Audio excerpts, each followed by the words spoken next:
All right, what's up, fellas? Does this look like a good time or what? We're making progress on Eric's heads. So first thing I was going to show you was the valves. This is a valve I did my little redneck swirl polish on. And this is a stock. I think they're Ferrera valves. But I couldn't do a whole lot here because you can see, maybe if this was focused, the lip of the valve is right next to where the seat is, you know, where it touches the head. So right here you can see, whoops, maybe if I quit wiggling, it's a real pronounced lip on that. So I tried to knock it down a little bit without getting into where the seat, where it touches the head, you know, where the valve job is, so to speak. So anyway, did one. I got all the other ones to do, and then I've got one part here that's pretty much mostly done. Just got to finish her off. If I can get this on here, obviously that moved. Put a little piece of paper towel over the light so it won't wash out so much when you look in here. So I just didn't mess with the floor a whole lot. You can even see maybe that little cast mark right there. So when they're stock, it comes out and then it kind of drops down. Then right here at the end, it raises up. So there's a lip there. So all I do is just kind of knock that down. The width and the height is roughly what a 1250 gasket is. I'm going to have him use a 1262 S3 just to make sure nothing's obstructing the port. And then he's got I think it's a Performer RPM air gap clone. I got to get that from him so I can make sure I'm going to bolt the heads to an engine with gaskets on it, and then make sure all the ports line up as best as I can. So when this goes in, I knock down that pushrod tube. So across here is 1.6 inches, and you can see a little bit right here. I got a little greedy. You can see light right there. There we go. Get that in the shot, David. So right there, that little depression. Usually when it starts getting thin, you'll be able to hear it. It sounds different when you put a burr on it or the sanding roll, but this didn't, or else I just didn't hear it because the air compressor was running. But so what I got to do is got one of these. I'm gonna have to get another one, and all it is brass tube. So what I'll do, damn gravity. What I'll do is cut this into 2-inch lengths and then cut a slit up the back of it, and then coat it with JB Weld, and that'll go right into the hole. Your pushrod tube, where the pushrod goes, right in there. It's real thin metal. I think it's set on here, but you can see it's pretty thin, so it ain't gonna bother where your pushrod goes in there. I run a 1/2-inch drill through there just because there is a little step on the inside of that pushrod tube, the cast one. So, like I said, put JB Weld on the tube, put it in there, and then rub some JB Weld on this, and it'll be golden. Won't leak, won't come out. I've done it in several other ones, and it's not a big deal. I was just trying to get, like I said, I got a little bit greedy on it. So the port, like I said, roughly a 1250 gasket, 1.6 inches across there. And then on the short turn here, across here, it's 1.68. Supposedly you can go up to 1.7, but I didn't want to break in there.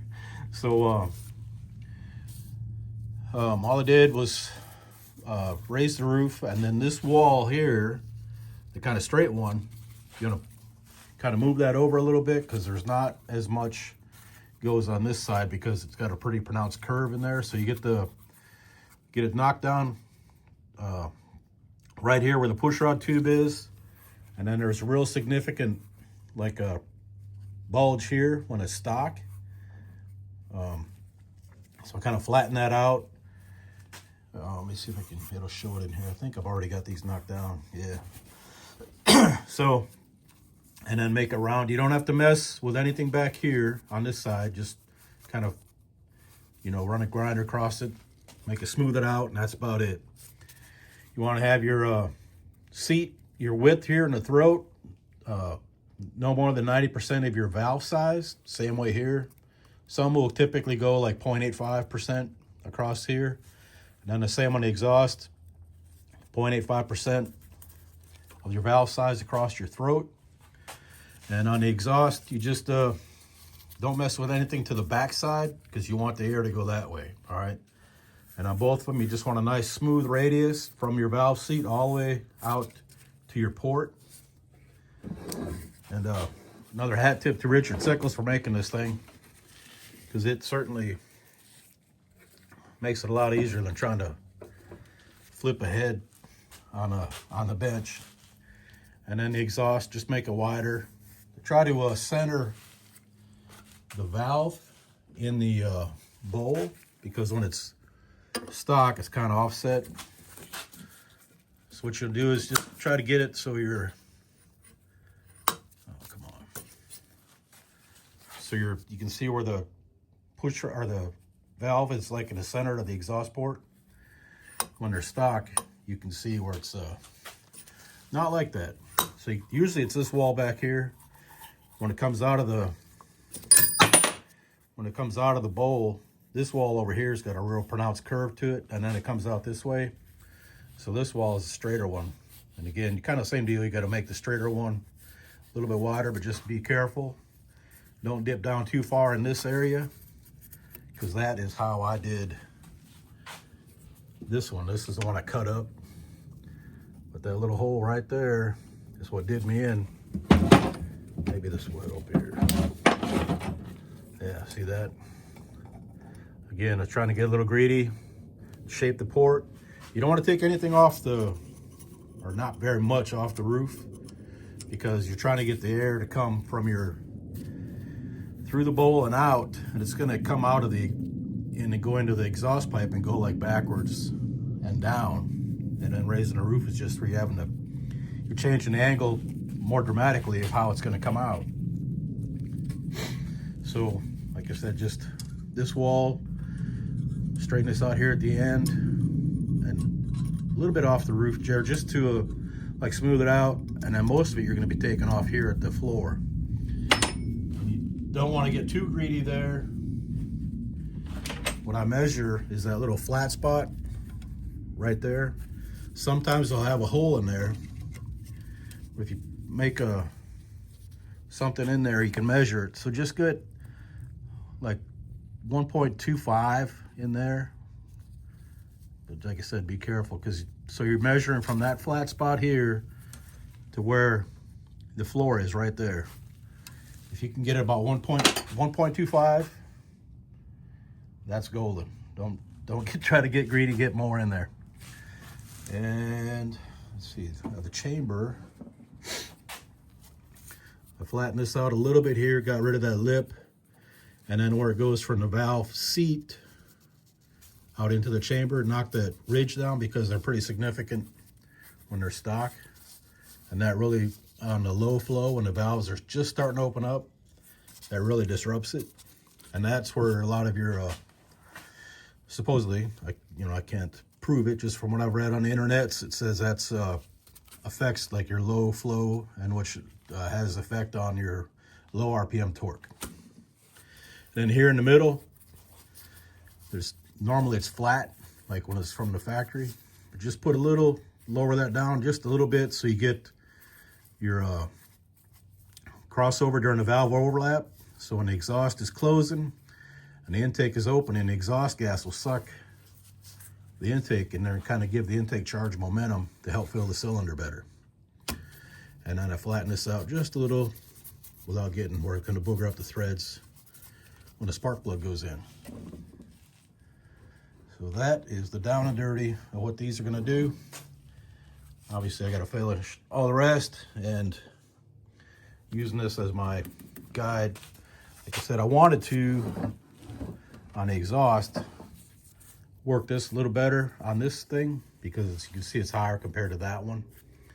But there's just no room over here for you to get in there and make it like the same. So just leave it be. Just kind of knock that down a little bit, and then get your floor lowered a little bit so you're at like 1.25 in there, and that'll work.